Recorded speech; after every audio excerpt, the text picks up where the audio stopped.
Going well. Hey y'all, welcome to the Dummies Cauldron. I'm sorry, there's a crackhead speaking. You got some money for me, sweetie?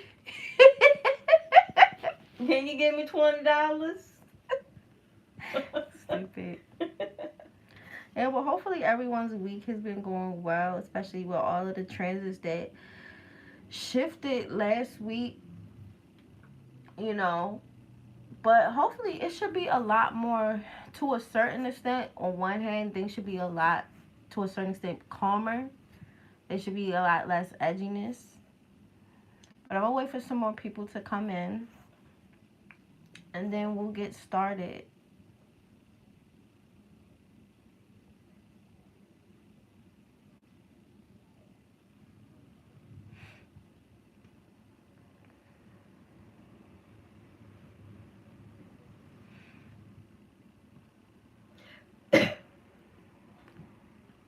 I don't know, I know I felt this week, I felt kind of more, I don't know, it was just harder for me to get through the week.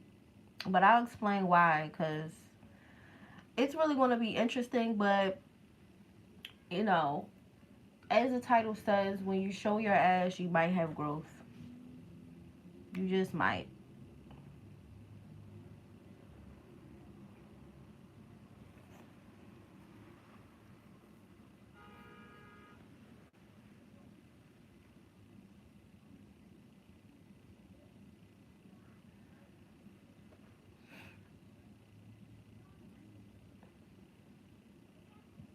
Just waiting for more people to come in.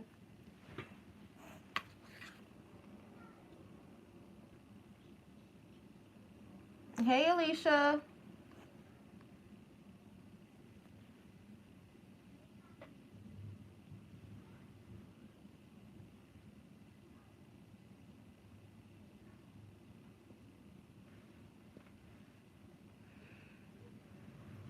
All right, I'm about to get started.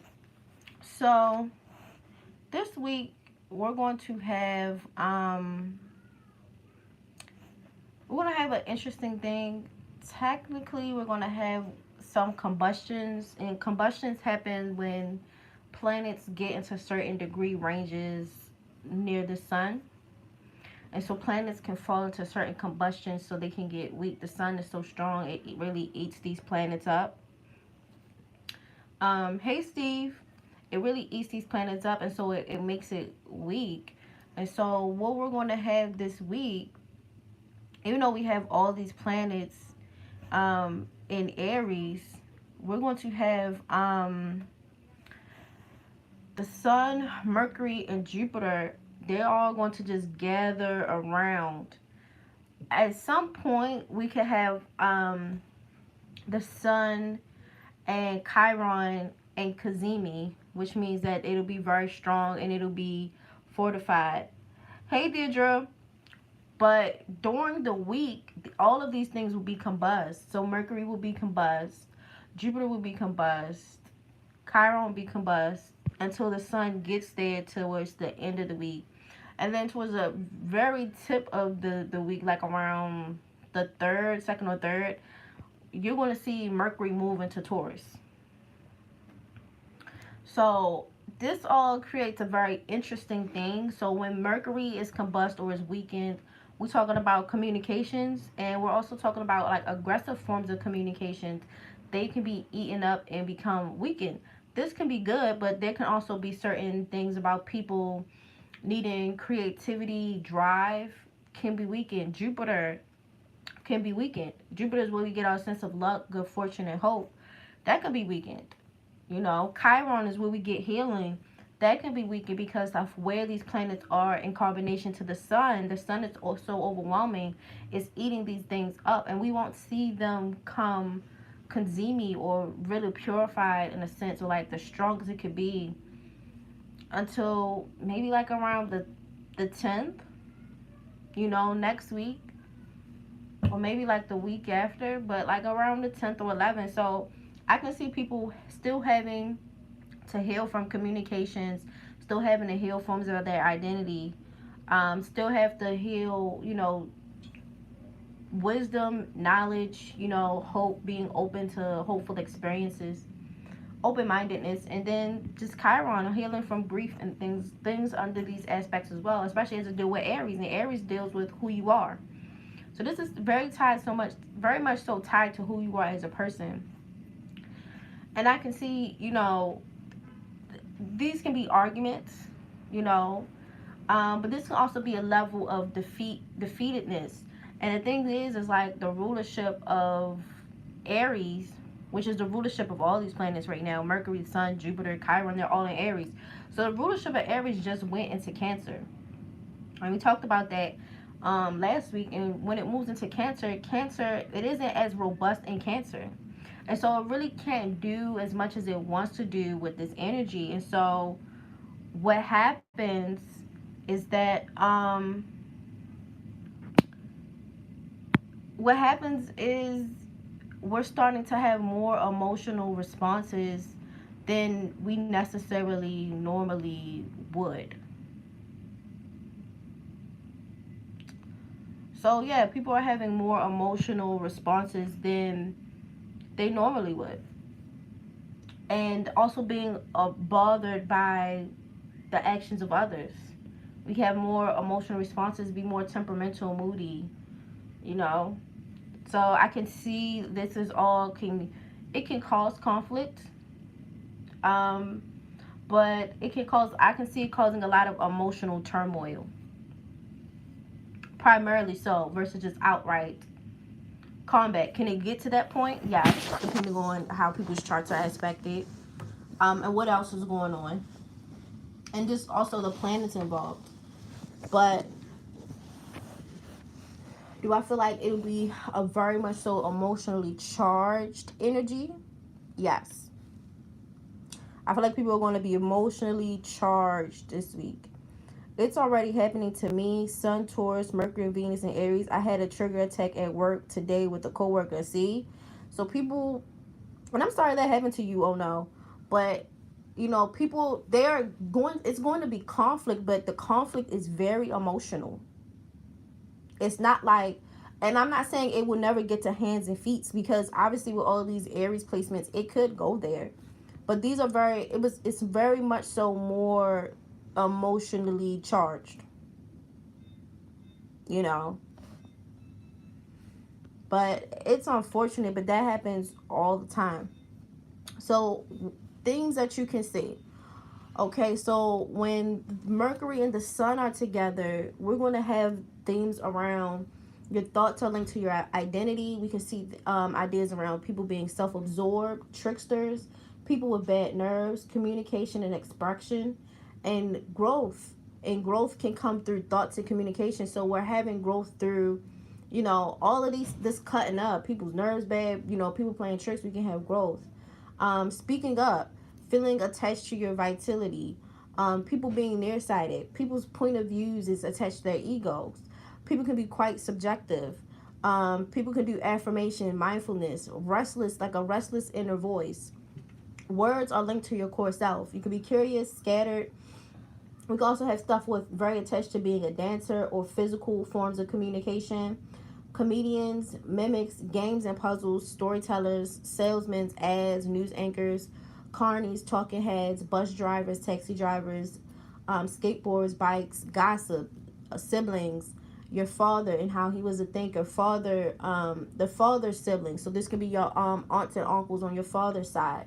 Your father who works with his hands, dad was a handyman, or your dad was smart. And so this what comes up with a lot of this stuff too. You also will have Mercury and Jupiter. And so when Mercury and Jupiter hit, and mind you, this stuff is all busted up. So these are all combusted, so they're not as strong. And so this is going to be, it'll seem a lot more hopeless and devastating this week, which can lead to conflict. But this conflict is more emotional.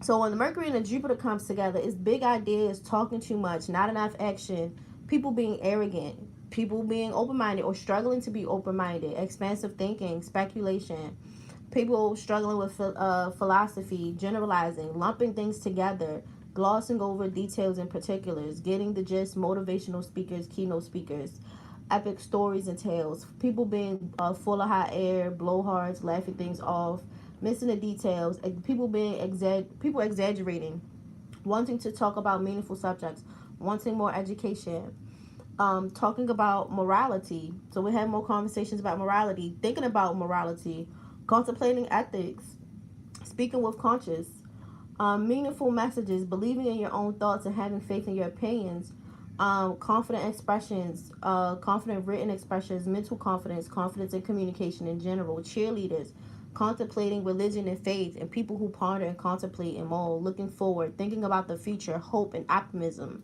seeing things in a big picture, thinking ahead, foresight, to do with publishers, sermons, preachers, teachers, thinking highly of your own opinions, thinking a lot, conveying information, having faith in your own ideas. But these can be distorted. They can be distorted of ideas through overemphasis, making a big deal out of something insignificant.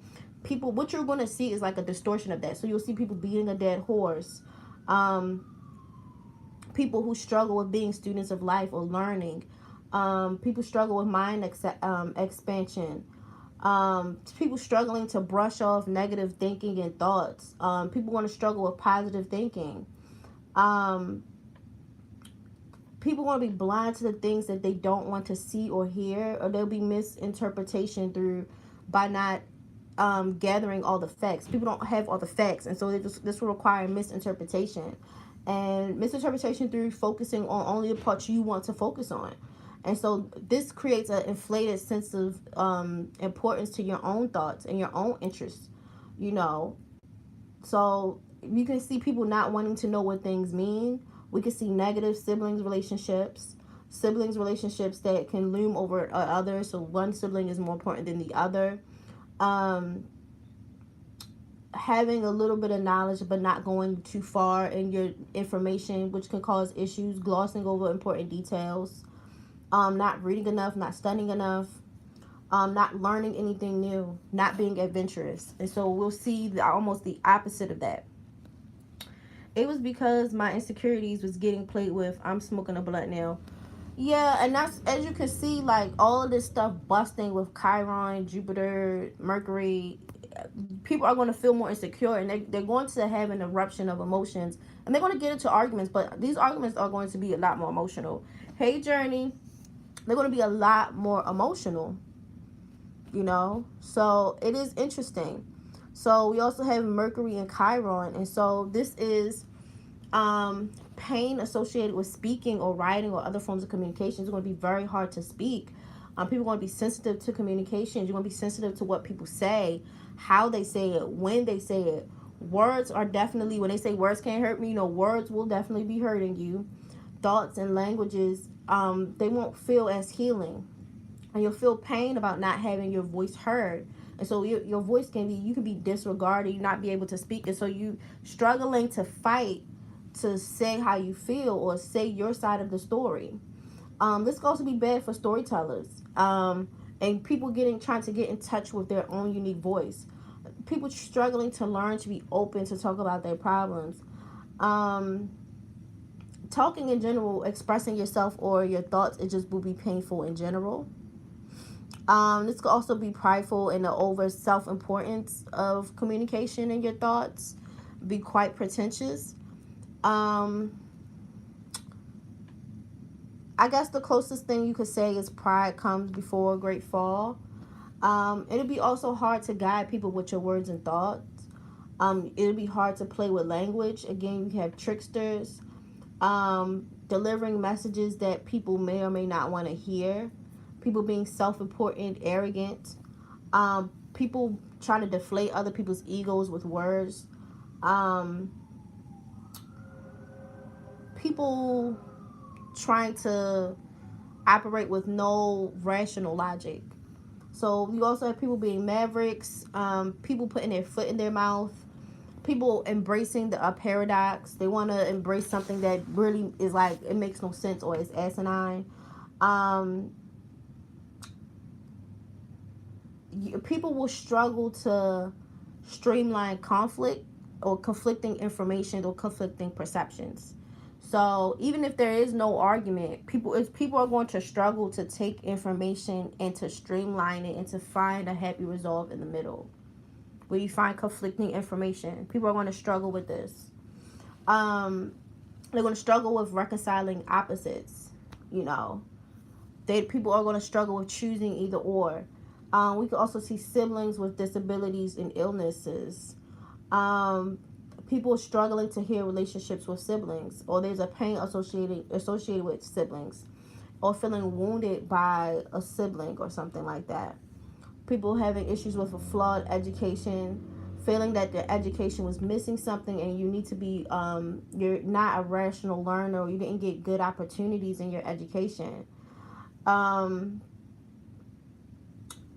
let's see,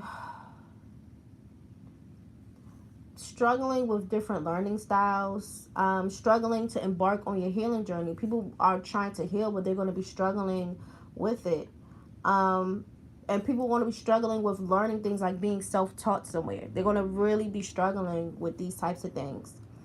um I guess, and I also see people struggling to take it upon themselves to fill in the gaps where they do have these openings. I think it'll be hard for people to make initiative, because remember, Mars is in Cancer. And so where people could step up to take initiative to fill in these gaps, um I can see people struggling to do that because the Mars placements are so weak at this point. Let's see. Hey, S. Colton. Hey, Dion. Well, in Florida, they already being messy and trying to miseducate the children. Yeah, and that's what I was saying. Like, what me and Sin was saying a few weeks ago about people having these zealot things, and it'll be under the guise of publication. I think I was saying it on the Pisces new moon stream, and people taking the miseducation or trying to suppress publications, but these have long standing they have a long standing consequence. Like this stuff isn't consequence free. And you'll just see people being zealots. You know, I honestly, I barely want to go outside, because I'm gonna be honest, some of the trends, I'm like, y'all just acting like, people acting like straight nutters. They just nuts and unhinged. They're unhinged. Also, BMORE, did you put your cash app in there for if they want to donate? No, but you're right. But no, I think people are behaving very much so unhinged. And it can be kind of unsettling. I'm like, girl, I don't want to go outside. Y'all, I don't know. I just feel like people acting like weird little dorks. And I don't know what that's about. Like malicious dorks. And it's really bizarre. Like, it's really bizarre. Because, I mean, I'm not saying that you can never bring smoke to people or, like, ask people to be accountable for their actions. But I also, like, I notice, like, people are wanting accountability from sources that, like, are so far past the logical gaze of who would be responsible. But like I told y'all before, like, people, they're going to have illogical logic. Like, the rationality is going to be so off how they're trying to logically place it because of how these transits are. Things are going to be so illogical, and they're trying to they really think they make sense, but they don't. So it's like an irrational logic. It's hard to explain, but they like really sitting up here talking to you with their wig hanging off the side of their fucking head. And they really sitting here like, yes, and this is this, and X plus Z, and that's how I got here. And I'm like, girl, none of this makes sense though. That doesn't make sense. You literally pulling out your ass. This is so true. I'm outside in nature with the close homies only. New folks got to be vetted, and their crazies be showing up early. They do. Everyone's been on smoke in my circle. I stay chill though. I don't like all that. Yeah, like, I'm trying to go home, but I understand why people are acting like a bag of cats. Like, if you put cats into the side of a bag, like, they all scratching around. Like, I can see why people acting like a bag of cats, because, again, common sense is not on the menu. Common sense is not on the menu. So I can see people acting just out of control. So I can see even like joking, like timing remarks with jokes. Jokes can be all people not finding things funny. People are going to take themselves too seriously. So you tell them the joke, then people start getting serious. Because Jupiter has a comedic flair. So what happens when Jupiter is combust? So you tell a joke or you joking around, and then people start getting, they really are serious. Because all of that happy-go-lucky energy that Jupiter has is out of here.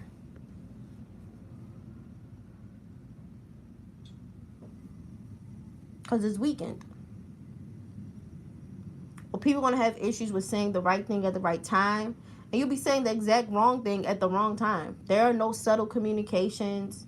People struggling to pay attention to information that other people are missing. People tripping over themselves. And you know, when people flop and they struggle to learn from failure or tripping over themselves, they're going to struggle with that. They're not going to like, oh, I messed up here, I'm going to just you know. And people are going to struggle to think differently about Mercury and Chiron. And people are also going to struggle with knowing what is missing. Also, multitasking, learning through different ways. They're going to have issues with this.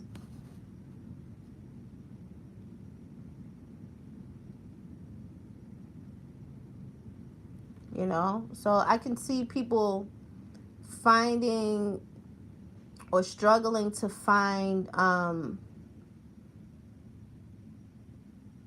like when people take an L this week, it's not like they're going to get more opportunities. So you know how you be like, I almost was off, but then this came through for me. No, you're going to be off and you're just off. And it's not going to feel like nothing comes through. You know, and it's unfortunate. This is why people are going to feel like a level of hopelessness, because they feel like the hope or luck is gone. People's minds are going to feel fragmented, sectioning, compartmentalizing experiences and perception. Lack of awareness of the greater whole. And people going to have to focus on trying to bring all of your thoughts together, bring all your fragmented perceptions together. People have to learn new forms of discipline, new paradigms. Even like missing memory. There can be an extreme nervous energy or oversensitivity to what people say to you. And an inability to get over upsetting thoughts and concepts. And the key is going to be really healing from these different perceptions. And reclaiming missing and fragmented observation, memories, and connection. Talk about what gives you pain. Talk about how you're hurting. Find an outlet for nervous energy. All this nervous pent-up energy, you need to find an outlet for it. Find a way to actually relax. And resist the urge of cutting off unwanted observations and thoughts, because sometimes these unwanted observations and thoughts can be very telling. They can inform us of a lot of things about ourselves. They can inform us about a lot of things. And learning to accept your thoughts as a part of you. And practicing mindfulness.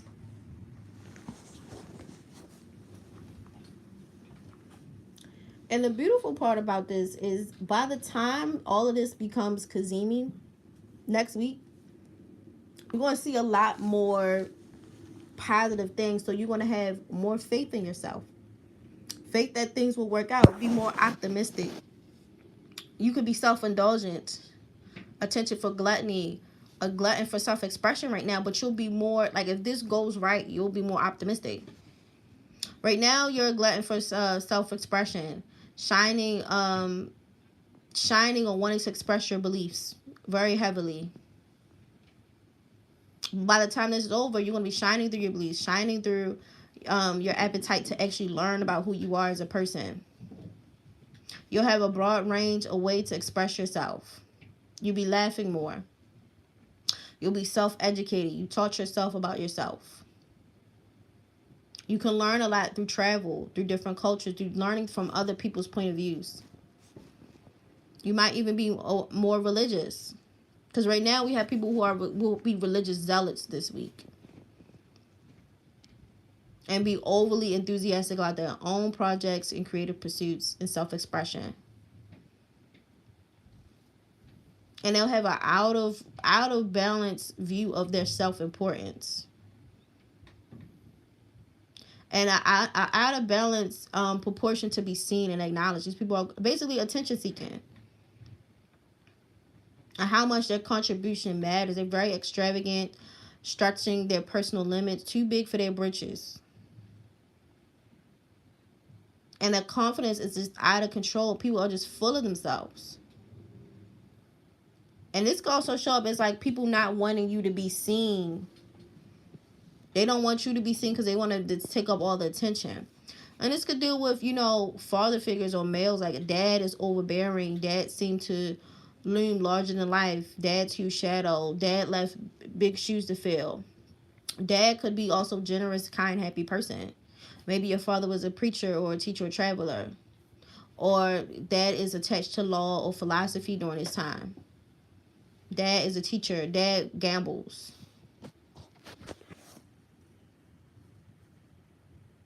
And so by the end of this, you feel like opportunities are knocking. Because remember, before this, there are no opportunities. There's no lucky breaks, winning the lottery. Things don't feel like fortunate. You don't feel like there's a lucky break.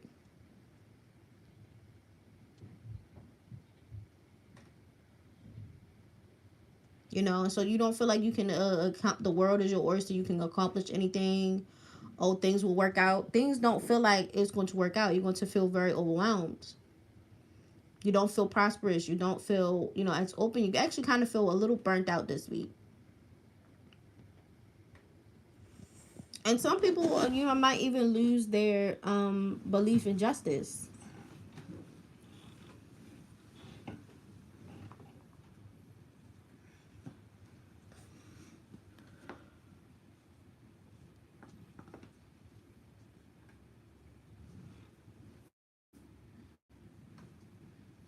But really, you're going to get back to your joy. You're going to be happier.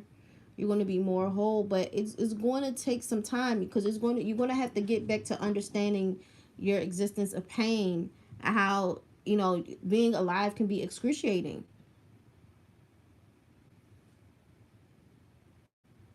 And doing, things that are who you are, but not out of rebellion, but because that's who you are. You standing on confidence in your own identity.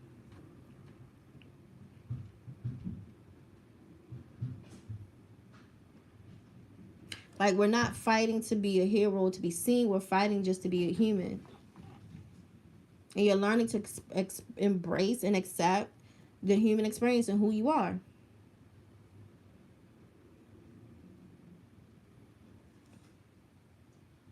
That's what we're going to get to. So sometimes, like, there's other people soaking up this attention because we struggle to be the center of attention. You feel uncomfortable in your skin. People around you feel uncomfortable with you being the center of attention. And you can struggle with feeling like you might not have a purpose or a reason for existing. Maybe you're aimless. You don't have a sense of direction, what you're supposed to do with your life. In healing that, you lack purpose or you lack a process. You lack faith. You lack direction. So, like, I can see people towards the end of this, by next week, when all of this stuff is Kazemi, people are going to follow their own maverick path, their own unique path about being who they really are and accepting who they really are.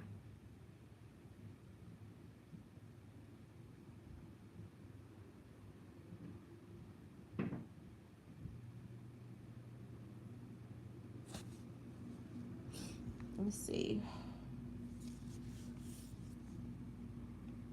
My work around has been getting into emotional intelligence and psychological work, building these emotional intelligence muscles and reframing past trauma and limiting contact with wild people, as you should. You should. And this is a great week to do that because this week is more reflective and I can see more people showing their tales because of just how traumatic and overwhelming the journey could be. Let's see. Maybe that's why it's been too much. Maybe this is why people have been too much for me lately. I spent all day inside just chilling because I felt I had to. I was tired and needed to recharge. Yeah, you could feel tired and need to recharge. There's some people who just feel burnt out. You know. So it's definitely, you get back to this stuff. And so you also be off from traditional healing methods. And so you probably have to find non-conventional methods to heal yourself. And being open to the alternative.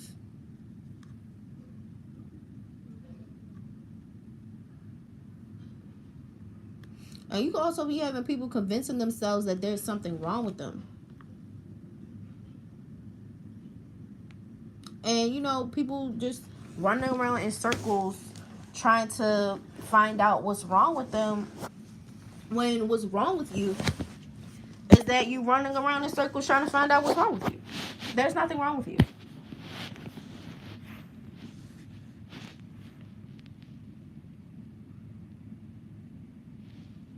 And we have to learn to accept things for what they are. And so the key to healing will be accepting who you are. The reason why people are going to be showing their butts is because they haven't accepted who they are. So they're going to externalize that. They're going to externalize the healing journey, and they're going to fight other people. Hey, Tay. They're going to fight other people because they haven't learned who they are. So instead of fighting their own demons, they're going to go outside and choose violence. And they're going to just start fighting.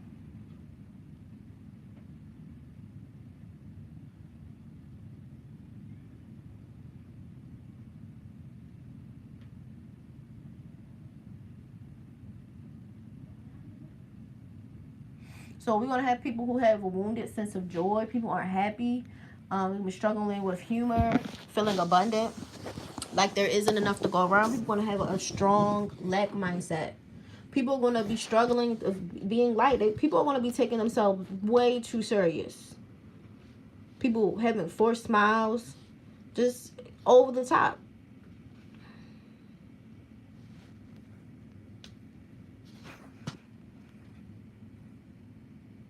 People trying to laugh through pains and wounds that are unnecessary.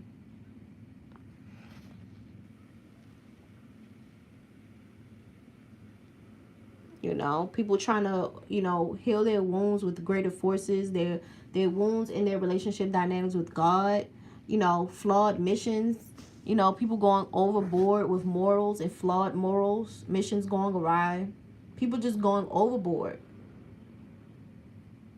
And fanaticism. People are going to be on a quest for journeys for healing. But these healings are going to be distorted. This is really not going to allow you to really heal. More mass shootings. More mass shootings, yeah. That's fanaticism. Fanaticism. And people in mainstream media, and alternative media, fanatics. So mainstream media, you know, they paint a broad brush. Then alternative media, no different. There's a bunch of fucking crackheads on alternative media too. White, black, Asian, whatever. And then they ask dumb questions like, oh, why are everybody shooting up everybody now? Because y'all make everybody target. Every day somebody's crying about somebody being black, crying about somebody being Hispanic, crying about somebody being gay, crying. Every day saying based off of phenotype or this or that, somebody's a bad guy. And then you're surprised when the Oklahoma bomber in the late 90s or the mass shootings, you know, y'all all just playing games, media games. Antagonism. Being antagonistic. But you're not wrong about media, because Mercury and Jupiter rule media. They rule communications and forms of communication. So, to your point, publications will be awry. Communications at all will be a mess. And we're also going to see people struggling with the idea of being foreign or not belonging somewhere. You know, feeling different in where you are. Your background isn't like other people's backgrounds. You don't fit in culturally. You can feel foreign. Feeling like your customs aren't accepted. Feeling hurt because you're a person with depth and philosophical leanings and people around you aren't. You just don't fit in. You could feel that your horizons are limited. You can't really touch, when it says shoot for the stars, there are none. Can't expand enough. You could feel smothered.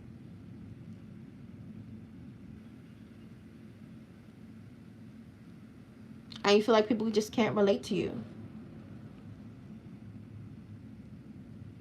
And I guess, again, embracing who you are, but embracing your own culture. Finding people who think like you. Travel is one of them. Finding a broader perspective. Trying to learn to listen to other people's perspectives, which will be hard this week because people really don't want to hear that.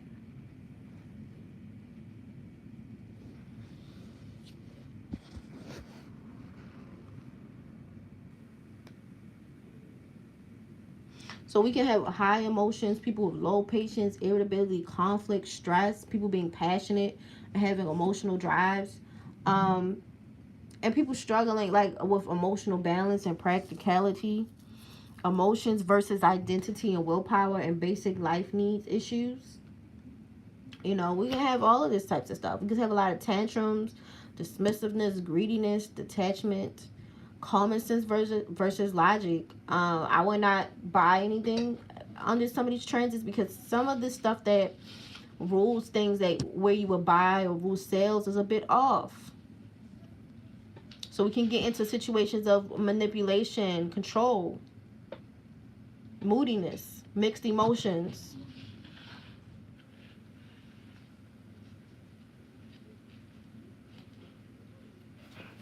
But yeah, this is not a good time for those things.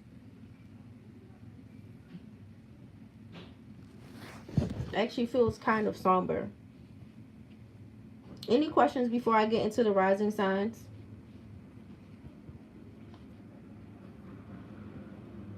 All the Pisces energy is a reminder to get creative, build up your emotional, spiritual skill set. Also, FYI, all the skills can be learned. Just do your research and give yourself time to practice and learn. That is true. Y'all can just get a psychological workbook. Because a lot of the therapists have workbooks. Y'all can just get a workbook and do that. Get up in there and start practicing.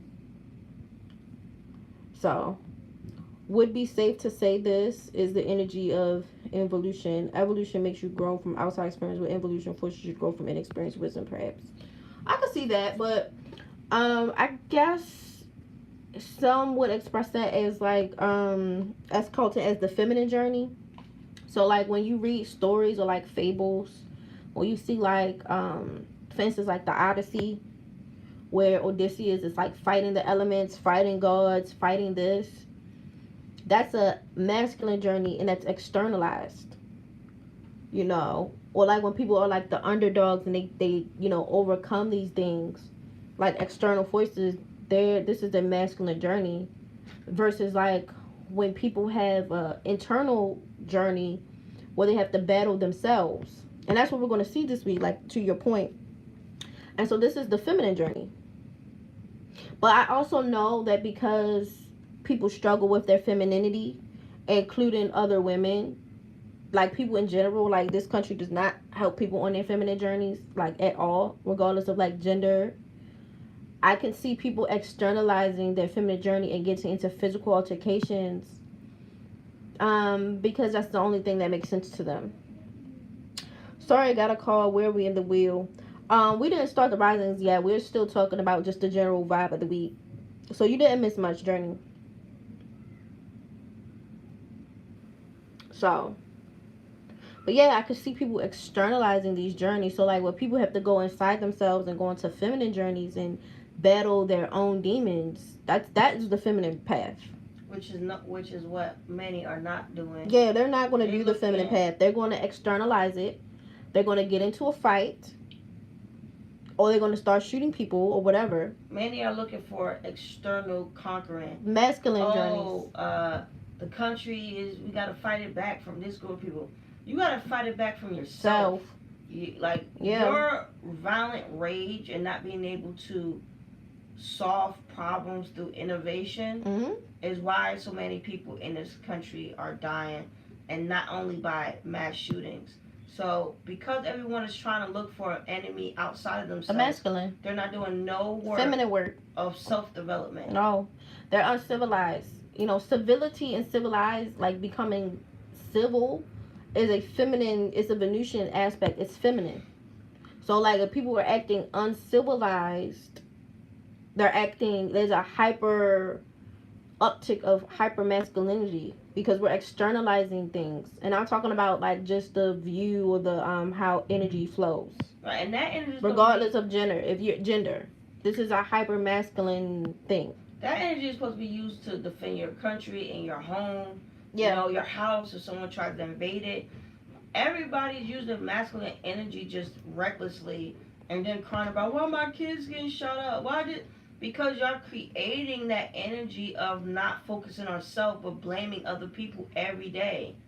Every day is an external thing and there's nothing about challenging yourself within. Challenging your own perspective. What do I do to add to evil every day? Yeah. But we're going to see a lot of that this week, you know, up until the 3rd, because again, like these planets are combust, so people are really not going to have any motherfucking sense. They're not. And so people are going to be quick to start stuff with you, blame you. You're going to have issues with your triggers and all that stuff. Because I'm going to be honest, by the time it gets to the 3rd, because Mercury will move into Taurus around the 3rd. And so that's when people will have more stability, because Mercury is more, when it's in Taurus, it's more steadfast. It thinks about the future. It's more methodical. It thinks out more slowly. It's very like, you know, a very constant, stable thing. When it's in Aries, it's very fast, it's very impulsive, it's all over the place. So by the time it gets to Taurus, there should be more mental grounding. You shouldn't be as volatile as we were before. Sounds like it's giving old man in the sea. He was really out here fighting himself while fishing. Yup. So that's what we're going to deal with. A lot of people battling aspects of themselves. But I can see people externalizing the battle. You know? So, any questions before I get into rising signs?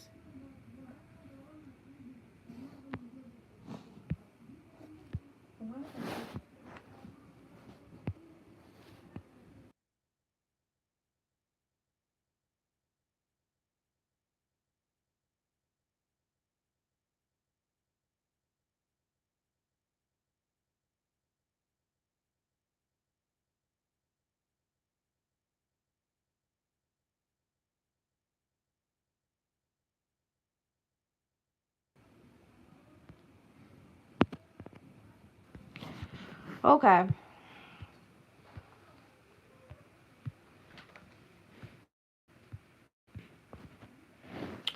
The latest episode of Wu-Tang on Huku, I think it was Hulu, had a fire quote: "Guns are for hunting and war. You're not supposed to go to war with yourself or hunt each other. Use your weapons for protection, not harm." Yeah, and that's somebody who understands masculinity. It's too many people who are very masculine and immature. They're like little boys. You expect that from children. That's why I said they like people be acting like little dweebs. You know, somebody, you know, hurt your feelings and then people going out just acting out of control. Like y'all, like this is like really strong loser energy. And baby, I don't run with no losers, so y'all go ahead with that. So let's talk about how, because of what happened on the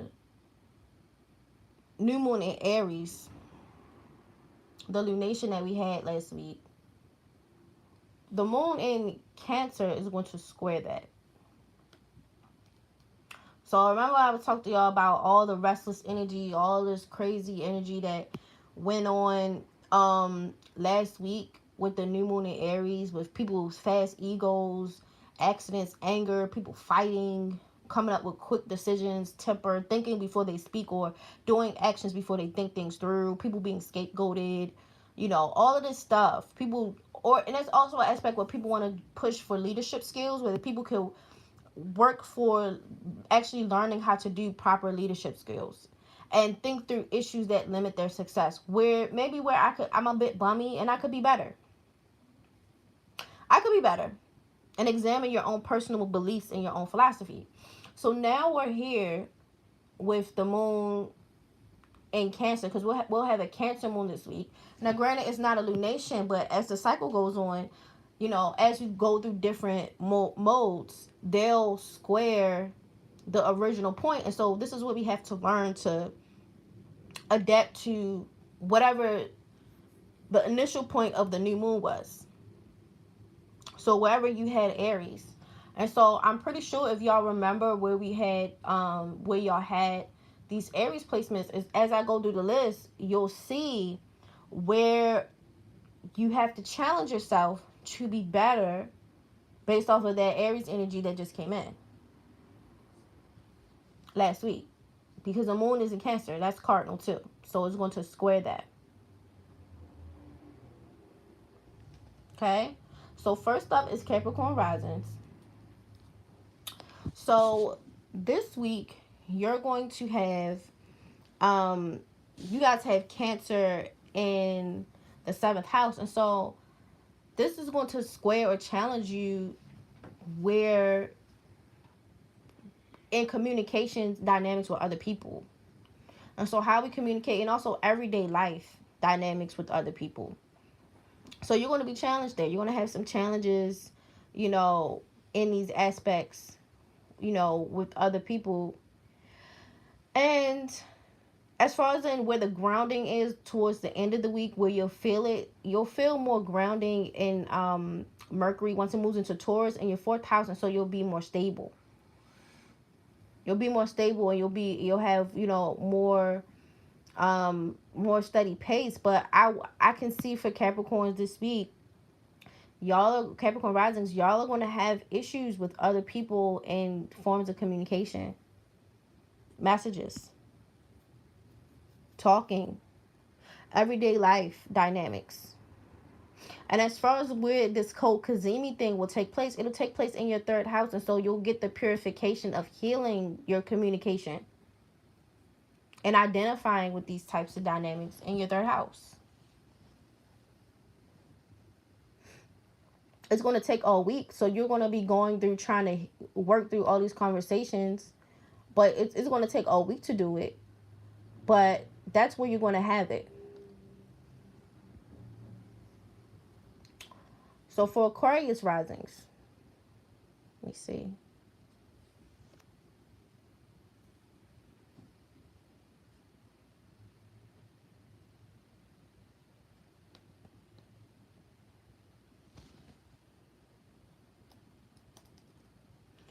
Aquarius risings, the initial point that y'all had this moon was in your 2nd house, and again it dealt with finances.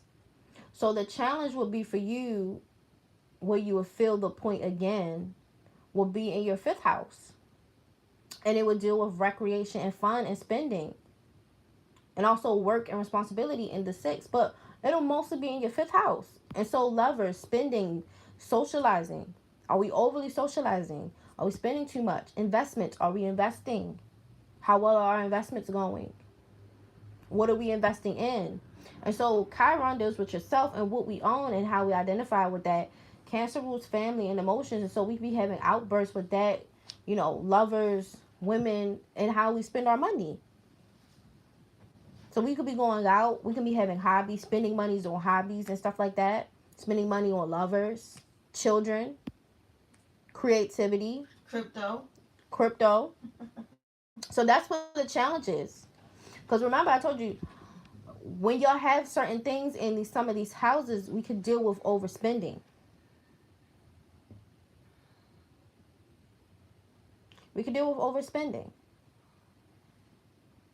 So your main thing is all this restless energy is how we're going to do that, because eventually, like I said, the sun, it will move into Kazemi with Chiron, and so it will purify whatever this wound that you have around your possessions and your self-esteem. And what you'll learn is your possessions, your money, and your self-esteem When you realize, like, self-esteem and what you own is directly correlated. So if you own nothing, this could be attributed to how highly you think of yourself or how highly you don't.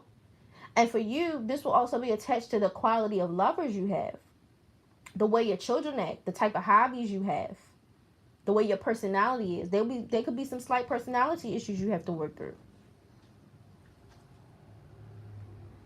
So all of these things. But we'll see that this week. And then as far as in Taurus, that will slide into your third house. And so you'll have more steady forms of communication, which will help you to think more clear. You have more steady forms of communication. You'll think more clearly.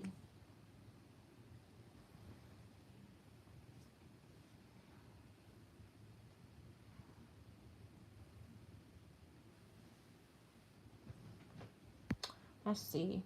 I haven't been sleeping well. This is coming into this week. Maybe when the moon comes into Cancer low. And honestly, it could be because the moon moves into Cancer this week. And it squares the Aries energy. I can see that.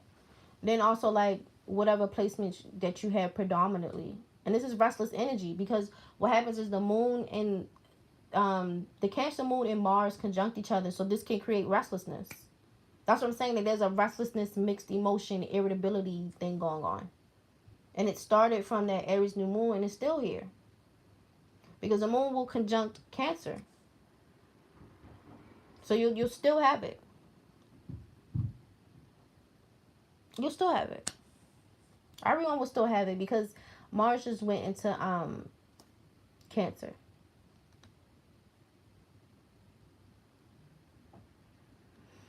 All right, so now let's move on to the Pisces risings.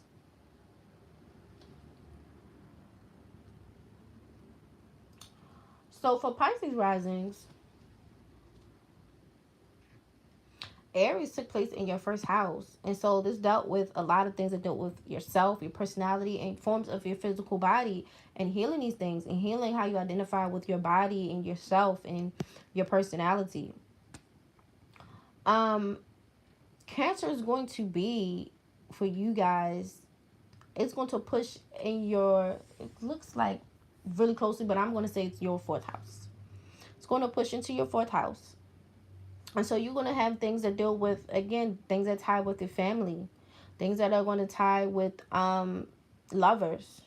So you'll see some things that, let me see. You know what? It might push into your fifth because it actually is really close. Let me see. 1, 2, 3, 4, 5. Yeah, it'll push into your fifth house. And so, again, your self-esteem and how you feel about your physical body is going to be tied to, the quality of lovers, who we're socializing with. Also, you guys have been working on a new identity. And so, when the sun is with Chiron, you're going to heal that. You're going to heal dynamics with your physical body. And this could also be physical illnesses as well. And really trying to get a hold of that. But you'll be more social. And I honestly, with the Pisces rising, you guys have been working on being more social anyway. So this will be a bit different. This isn't like social tied to how much money you have with the Aquarius. But this is about being social and getting into like romantic dynamics based off of how you change your personality. And is it working? Because you're going to get a test to see whatever you learn, is it working? Now, as far as in Mercury moves into Taurus, into your second house. And so you'll think about more stability. You'll think about more stability and will be the right choices for me. Money-wise, romantic-wise, all these types of things. You'll think about stability in general. So you'll have a bit of a safety net when we get out there and start mingling. Because that's what the Pisces risings are going to be mingling this week. Another component that I think about is your rulership is Jupiter. And your rulership being combust in Jupiter, it's in your second house. And so, normally this would create lucky breaks and being able to make money and financial support. But I don't think you'll necessarily have that. And it could also feel like a debilitation on, I guess you could say, the luck or the self-esteem that you brought. Because like Jupiter brings a happy-go-luckiness and it brings joy, humor, laughter, forms of spontaneity and fun. And when it's in your second house, that's not just in your possessions. But it can also, maybe you could feel a little insecure about the self-esteem that you just garnered. Another component is that, it could make you less frivolous with spending, or less frivolous with how you treat your self-esteem and how you treat the things that you own. Because it's combust. It doesn't work. It's not as strong. It doesn't work as it would normally. Did you explain what a combust is? I told them, and it's combust. It's weak. Good. Thank you, Secretary. But they can ask a question too. They always ask the questions. They not shy in here. They're not shy. If they have a question about what's combust, they want to say, "What's that? What's the combustion?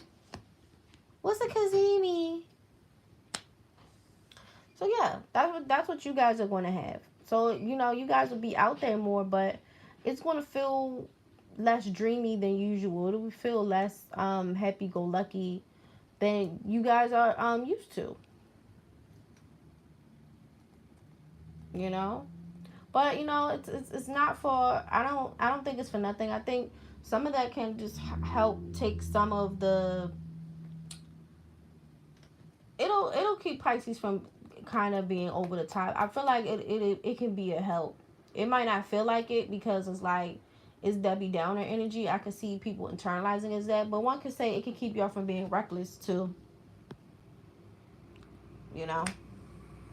Now for Aries risings, all of this stuff happened in your first house. So you had a new moon in your first house. So the Kazemi energy, because the new moon, they're usually conjunct to the point where they're within 15 degrees of the sun.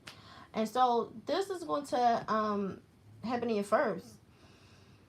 With Cancer and all this other stuff is directly into your fourth, almost like perfectly. And this will deal with issues with like dynamics with family.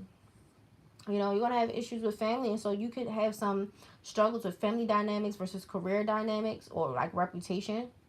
And then your Taurus moves into Mercury in your first house, and so you'll be more steady, but you'll also be thinking about yourself. You'll be thinking more luxurious things for yourself, and thinking more about standards for yourself, because just like Pisces, you have also too been trying to formulate and figure out what is my new identity.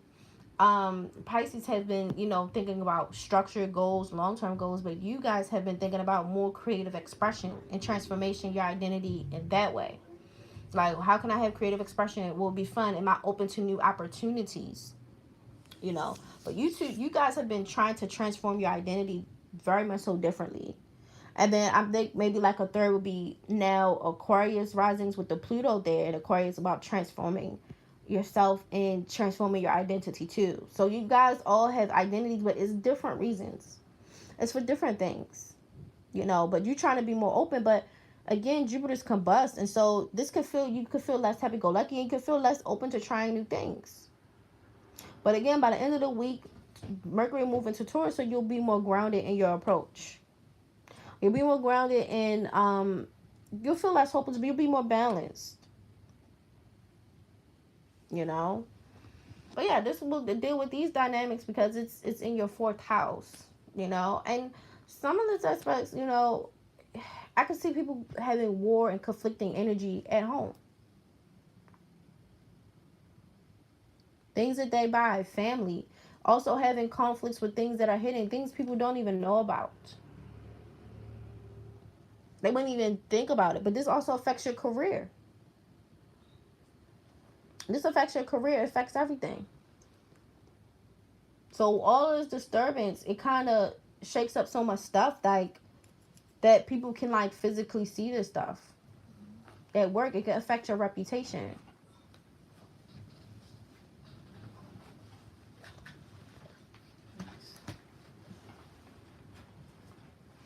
So, for Taurus rising, Aries, that moon happened in your 12th house. And so, with the 12th house, it's to do with subconscious issues, things that are hidden, things that, are secrets coming out.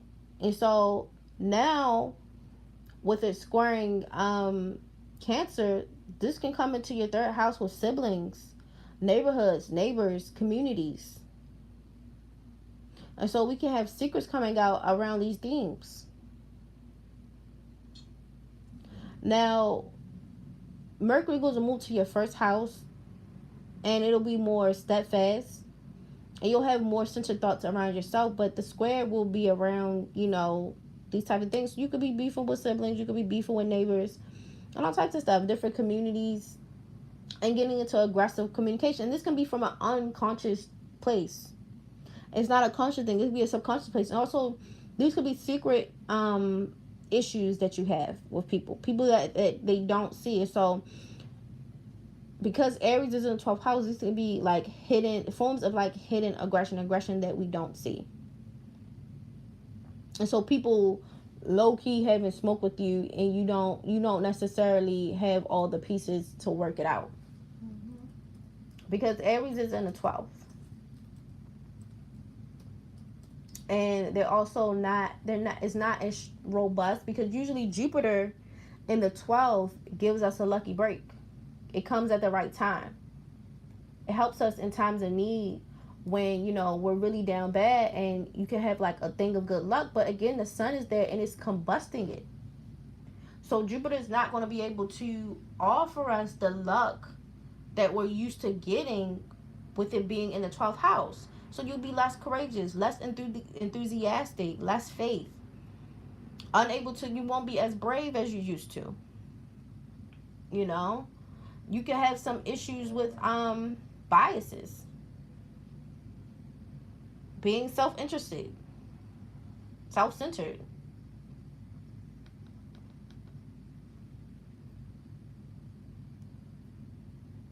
You can have issues with having a mission and having inner confidence.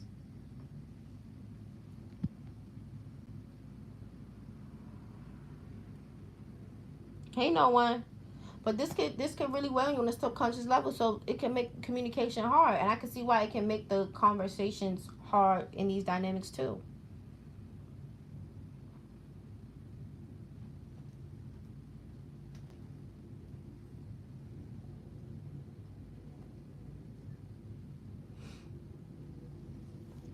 All right. For Gemini risings,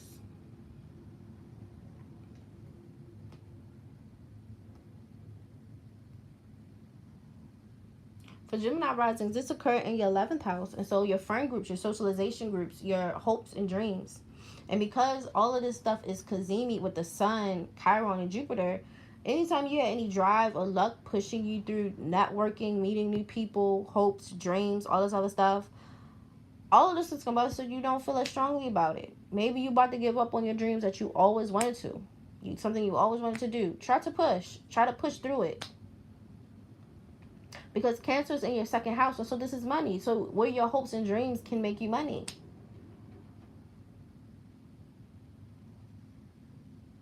This can combust it. Also groups can make you money. This can combust it. Doesn't feel as strong.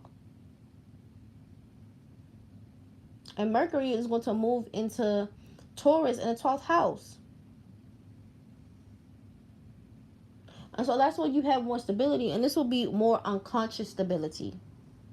A stability that people don't see.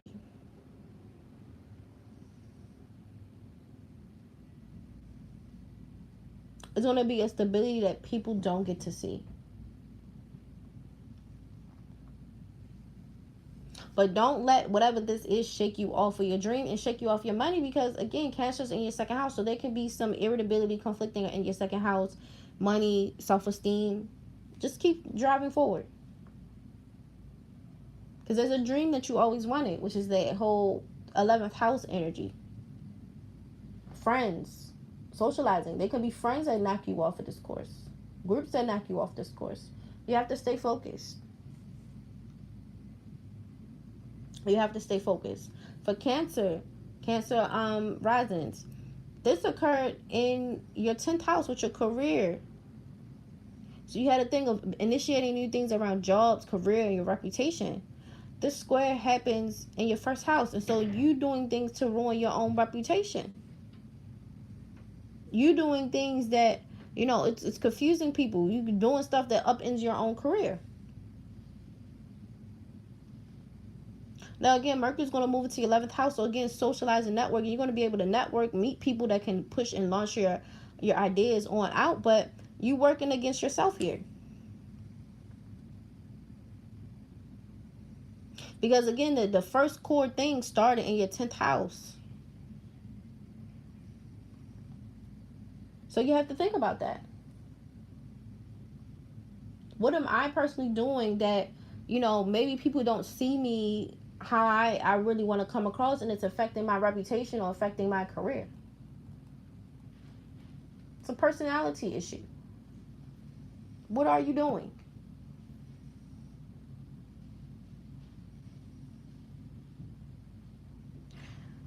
And for Leo risings, this occurred in your 9th house. So you're energized, you want to find your sense of purpose, faith in yourself.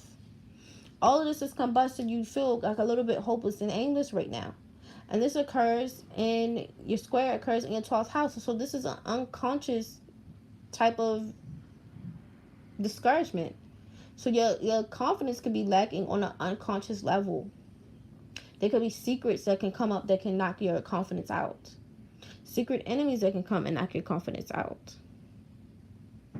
The Mercury and Taurus, that will move into your 10th house, so you'll have your mental capacities will think about power, think about authority and power structures. And maybe we can have siblings or people in power come and try to make sure you have more stability in these directions. You'll have more ambitious thoughts. But this will be a lot of confidence will be shaken up, especially for a Leo rising. That's a big deal. That's a big deal. So this first square is going to happen. How do you see yourself? How do you identify? My sense of confidence. Am I happy?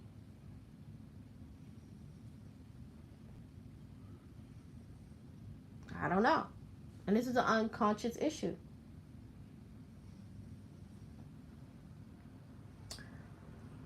For Virgo risings,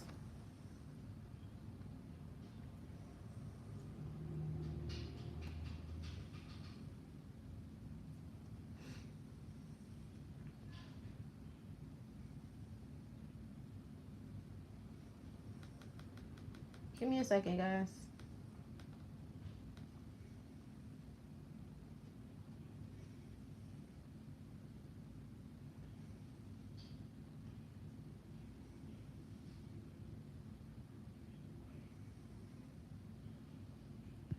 Any questions?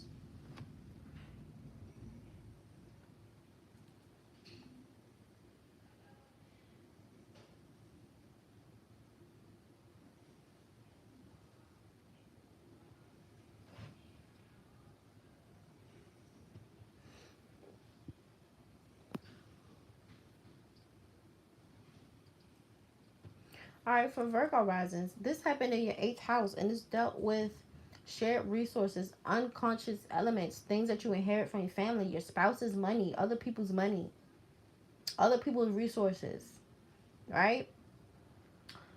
Now we're moving into the 11th house, and so this deals with groups. This deals with hopes, dreams, and being the black sheep. And so whatever you try to move into monitoring shared resources, your family money, your spouse's money, this is just going to there's going to be a struggle where there'll be some conflict about you doing that or having any hopes or dreams or aspirations for that. There can also be some reject energy. Maybe these people are trying to ostracize you.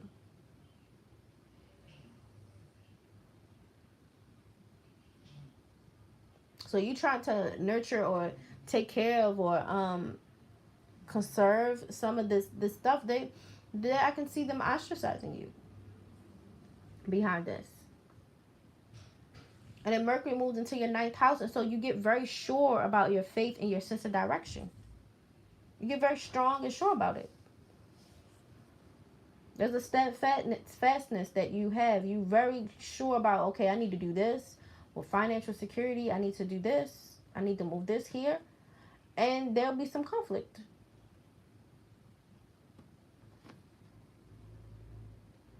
There'll be conflict. Whether it's friends groups, people you network with, Then there'll be some opposition that you have to overcome. It'll be harder now.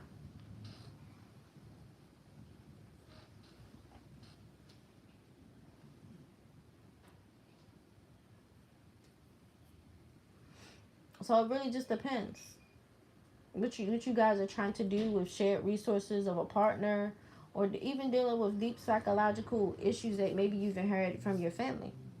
And all of these types of things, you could be ostracized for.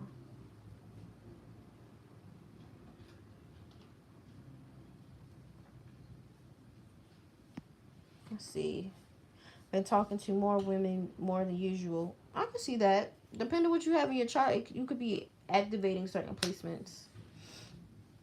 For Libra risings, this happened in your seventh house with other people. And so this new beginning, a new initiation with other people, um, new relationships could occur. There could be people who are jealous of you, people who want to compete with you, right? So in this regard, the square is the 10th house. And so you finally show up to this new job or new work or career. And this could be people in your career or people trying to tarnish your reputation at work. And you just showed up there. And people are already hating on you. And being weird. So you have to kind of overcome these aspects. Because you're going to have good dynamics. Also, reputation. People you're hanging around with could affect your reputation. And you have Taurus in the 8th house. And so there's an unconscious level of steadfastness. So you'll be unconsciously strong to get through this stuff. To think this stuff clearly. Because it's a very externalized issue. So I can see people feeling like, this person get on my nerves, blah, blah, blah, blah, blah. Why they, You just keep thinking clearly. Because they're the problem. They're the ones who have the problem, not you. Like how you just start a job or something like that, or you're trying to work on something new. I just came here. What could I have done if I just showed up? I just showed up. What could I have executed in the time that of me just showing up here? What are the odds? You know? So like what are the odds of me like being able to start something? So I don't know. You guys should just be careful of that.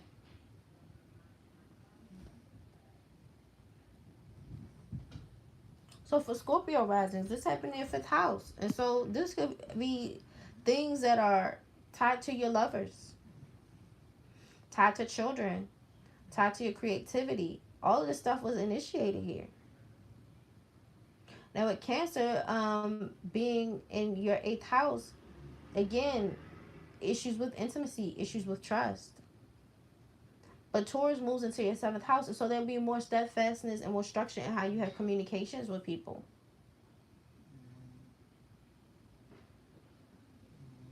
So whether it's new love or old love, dealing with emotional intimacy and trust.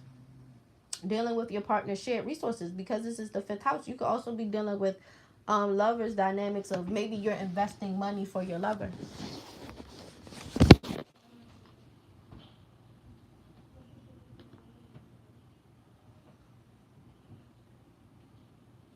Maybe you're investing money.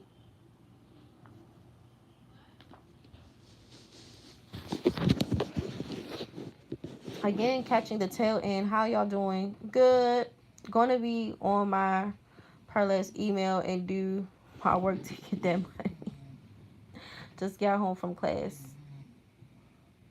You should be emotional. I told y'all people will be more prone to emotional outbursts. But hey, Topaz, really, you ain't missed nothing because Sad's been the last one, so you really just came right on time. You really just came right on time.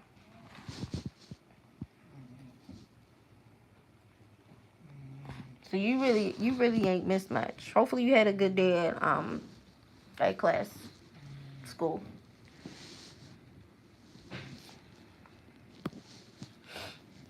But Sag is the last one. I'm just waiting for, I don't know why this thing is loading so slow, but I'm waiting for it to load, for the rest of the stuff to load all the way up so I can talk about Sag risings. But yeah. Okay, so for Sag risings, all of this stuff happened in your fourth house. So this deals with home. This is the family dynamics, ancestry. And so the Cancer part will be in your seventh house. I'm sorry, eighth house.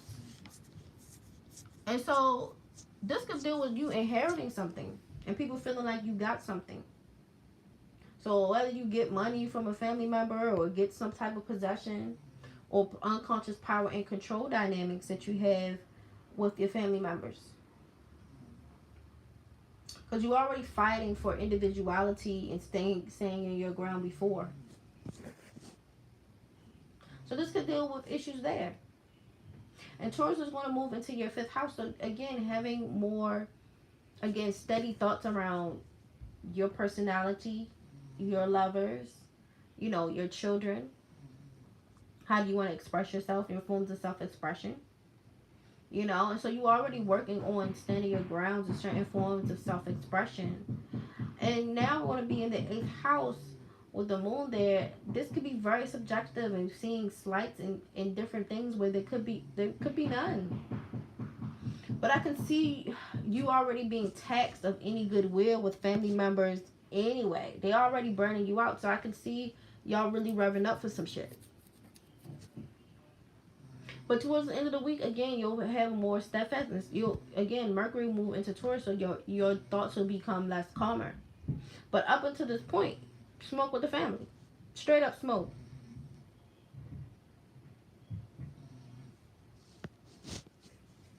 So this will be interesting, because the Sag risings have already been fighting for a while in family and home dynamics. So, especially as of recently, either fighting to get home or fighting with individuality at home, whether I'm trying to assert my individuality or people won't allow me to be home. Because we've seen this as early as, remember we talked about Andrew Tate fighting to get home.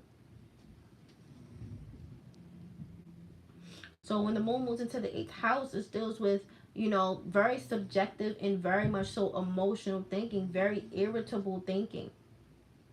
And all this individuality and goodwill and stuff you fought for, it's weak now because, again, these planets are combust. They're not strong. But again, like I said, as the week goes on, Taurus moves, Mercury moves into Taurus, and so you'll have more clear, more steadfast thoughts. But this week should be probably as hard on everybody because with the all of this combustible energy in Aries is where we get a lot of this Martian energy, so we can have a lot of drive. And so earlier last week we had a lot of drive to now almost having none. So a lot of people should be burnt out because all the planets in Aries are pretty much combust at this point. So a lot of people are going to be out of drive. They're going to be all burnt out and tapped out.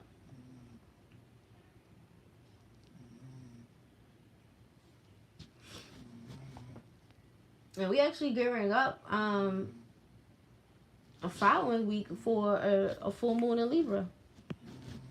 So trying to balance out all of this energy. That's what we dealing with, trying to balance all this. But people won't be showing their tails. They're going to be showing this tail and they're going to be emotional. It's going to be tantrums. And people just be burnt out. Any questions, guys? Funny you say out of a job. A lot of people are getting let off in the tech space around this time, especially this week. Well, that's because Pluto just went into Aquarius. Will effect be double since I'm a Taurus sun? It depends. I wouldn't say double. I mean, when Mercury moves into Taurus, it'll be more grounding. But depending on your degree range of Taurus, that will determine how strong Mercury will be. So technically, when Mercury is with the sun, this can be very artistic, you know, very chatty, traveling, very curious, bright, intellectual energy. But if your sun is so far back, Mercury won't be strong until it gets within 15 seconds. It will be what we call combust. So what you're going to be waiting on is when Mercury is convening. This full moon is going to be doing so much heavy lifting. It's going to try. You know, just like a Libra, people pleasing. It's going to try. It's going to try to lift all this up. But I don't know if it can, because a lot of people burnt out right now. And there's I guess you could say there's a loss of morale. Like when people say you ruining the morale or whatever, like people feel like, yeah, I can do it. Nah, baby. A lot of people be like, I just can't. I ain't got it today. I just ain't got it. You kind of tired and burnt out.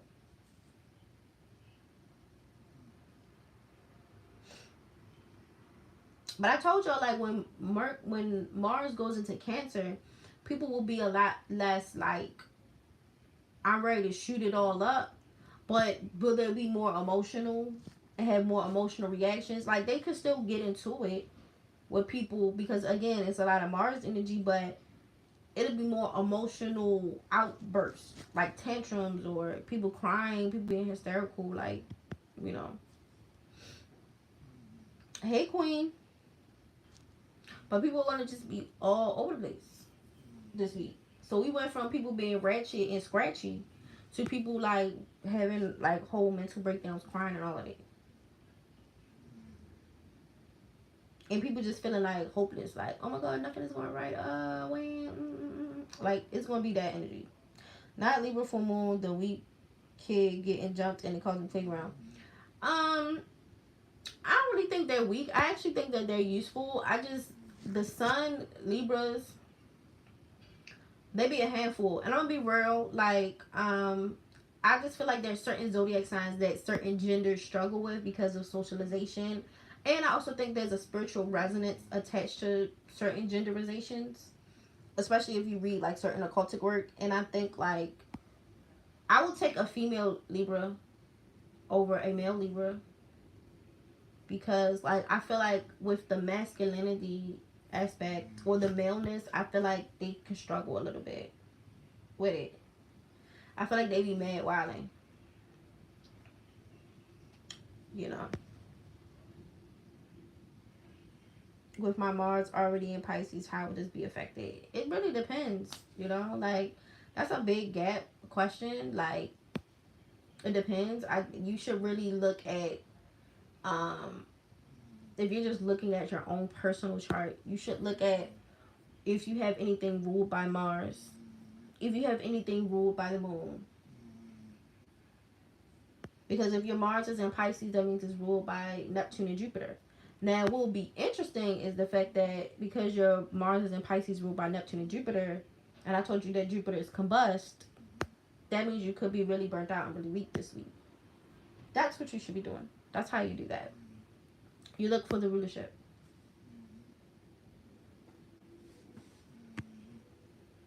So, I'll be honest, like Mars in Pisces already is like chaotic energy anyway. It's already giving chaos. Like chaos, fever, dream, hippie, high nigga energy. But like how you're trying to do it, I would suggest you to look at rulership. So if your Mars is in Pisces, what is the ruler of Pisces? Neptune and Jupiter. And so then you go from there. Like what are they doing? What are they telling me about my Mars? Like I say, like charts have a flow. You have to get into the flow. The chart is saying something to me. It's a flow.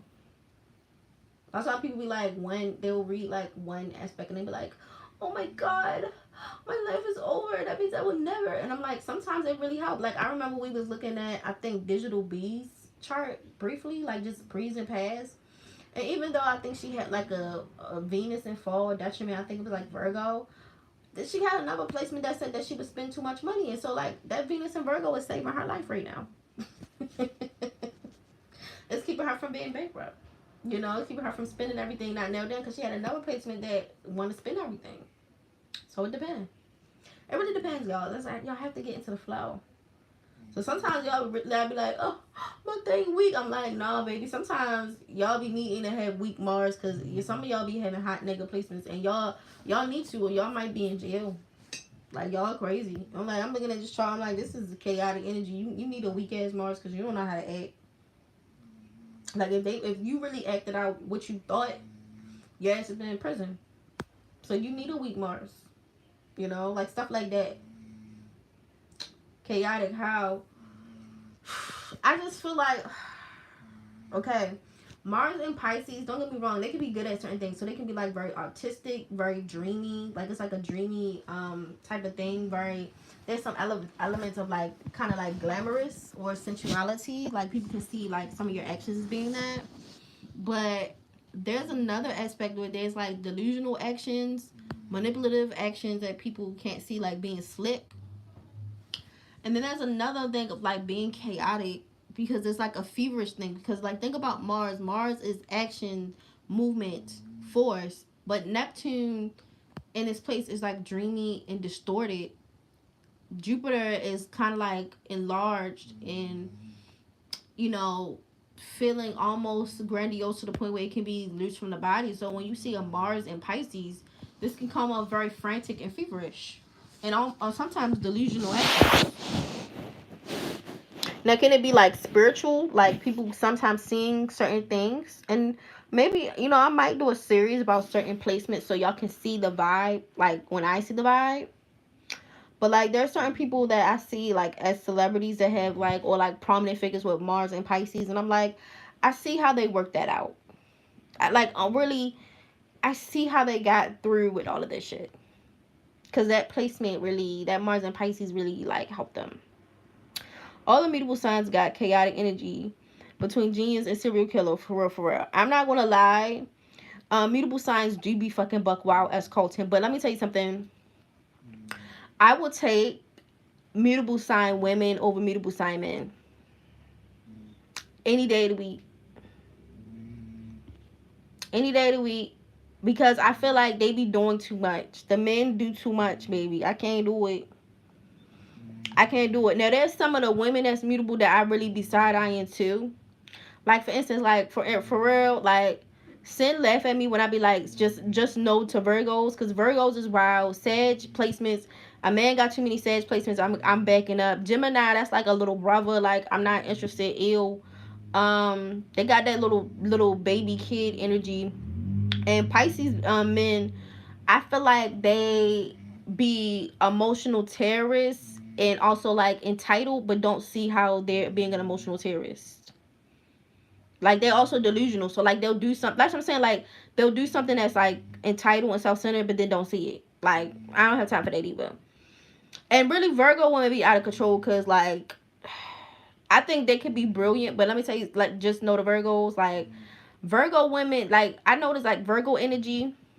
They kind of have like this whole anemic fake friend energy. Like they can sometimes they have like a very plotty, sneaky energy. And I feel like people give like Scorpios more hell than Virgos, but Virgos be sneaky and they slide off with it. Cause sometimes they can be very non-confrontational. Like at least a Scorpio, we can fist fight at some point. But you ain't going to get no fist fight with no Virgo because they already slid off in a way. And what I don't like about Virgo women is that, and maybe this is from my experience, but I do feel like the Virgo women give low key like trying to date you low key but not say nothing. It be giving foot tapper, down low energy. And I just want y'all to come correct. Just say what it is so we can make arrangements. But I do notice the Virgo women be off the hook. Like they be sometimes having like gay energy to me. And maybe they don't realize it. It could be the vibe of the sign, but I'm like, that's not straight actions. Like that's not what straight people do. Straight people don't do that. So that's but mutable signs all crazy. That's Colton. You ain't lying, y'all. Was talking to a friend and me and him both got Venus and Pluto in the first house. Woo-wee. He got Chiron in the first though, not me. Yeah, y'all out of control for that one. Manipulative and slick with my Gemini Lilith seems Like, me chart just want me to be a trickster. Funny though, my surname means trickster. Yep. That's why I say when I see topaz, I say trickster. It's a trick. It's a trick of the enemy. But you know what? I would have slid out because, like, topaz couldn't have run up on me because as soon as I seen that, because the first qualification is let me see that chart. If I see that chart, baby, girl, you disqualified. Baby, you disqualified. You can't even come up here. And I don't even like to date. When you already said that you got all them witches in your background. Oh, baby, I don't date witches. Y'all go on here with that. You go have a blessed day. You know. My Gemini Chiron is triggered. I had to learn about Gemini demons. I had to. Girl. Gemini, messy. Messy but fun, though. I will say that. You can never say you never had fun with them, though. Now hold on, I got 4 set placements. What that mean? You know what I meant. Just know, cause Sagittarius they call it Sagittarius. Sagittarius, like a terrorist attack. Them ninjas are crazy.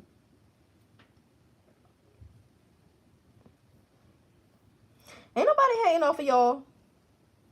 You know what Sagittarius do? They I feel like maybe if y'all just say what it is, people could just move on. We don't have to do all these games, you know.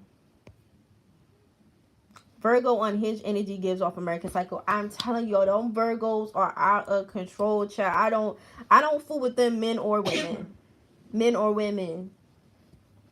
Men or women.